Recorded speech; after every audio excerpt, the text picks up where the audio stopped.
Trenden med de røde spidse huer er gået landet over og har nu også ramt gymnasierne.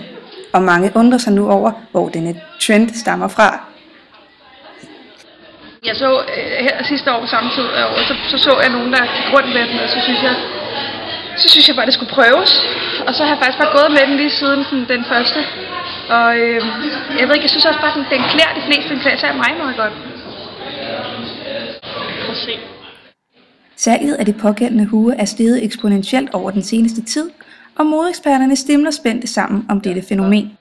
Der har været stor mystik om de her røde hovedbeklædninger, kan man sige. Men forklaringen er ganske simpel. Efter det tyske modeikon og kæmpe idol, Hansi Hinterseer, blev set på offentlig gade og på en af sine albumcovers med den selvsamme røde hovedbeklædning, kan man sige, at den spredte sig som en steppehild i det danske og internationale modemiljø.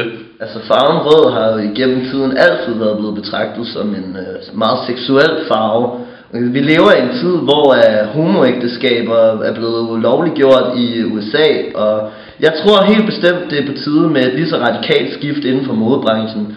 Det er tid til farven rød. Det er tid til, at kærligheden kan få lov til at blomstre, og det er derfor, jeg tror, at der har været sådan en stor vækst inden for folk, der går med de her huer. Kærligheden lever, kærligheden blomstrer. En ting er i hvert fald sikkert, at rød bliver en central del af gadebilledet fremover. Lokal fattigdom er i Danmark blevet et mere og mere presserende emne. Især danske skoleelever har svært ved at få dagligdagen til at hænge sammen. Musikere i og omkring Nørre Gymnasium går sammen i den gode sags tjeneste.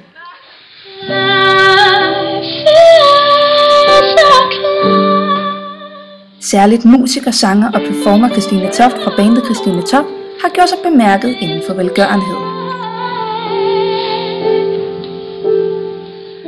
Musikere sætter tid af fra deres ellers travle hverdag for at sætte fokus på problemet om lokal fattigdom. Budskabet lyder: fattigdom er mindre godt, hjælp hvor du kan, selv med en femmer. Det her projekt, det handler jo ikke om mig. Altså der er mange, der tror, det handler om, at jeg, Christine Toft, får statueret mit navn på tv.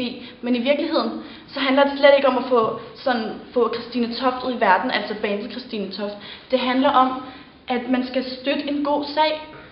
Og ligesom min nye single, den siger, life is a climb, but the view is great. Altså det er virkelig noget, der sådan, det betyder meget for mig, fordi for nogen så er life bare en større climb end andre. Og så er the view måske ikke så great. Og så er det hårdt at være kravlet så højt op, uden sådan rigtig at få et fedt udsyn, ikke?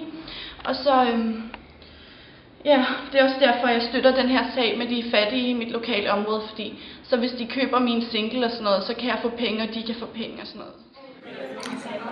Om kampagnen bliver den endelige løsning på lokal fattigdom må vise sig. Indtil videre nyder flere i hvert fald godt af kampagnens bidrag.